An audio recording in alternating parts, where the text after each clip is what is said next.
সুদূর থেকে আগত প্রান্তীয় ভক্তগণ আপনাদের জন্য উত্তর পাশে থেকে যারা আসছেন বাবার বাড়িতে আপনারা কাল বিলম্ব না করে উদ্ধার দিতে চলে যান।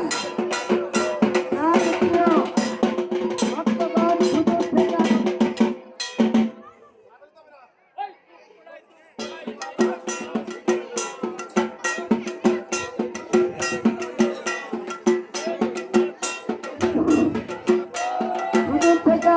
প্রান্তীয় ভক্তগণ যারা প্রসাদ দেবেন তারা ওখানে বসে পড়বেন। ওখানে বসে পড়বেন, আপনাদের বসার জায়গা হয়ে গেছে, প্রসাদ দেওয়া চলছে।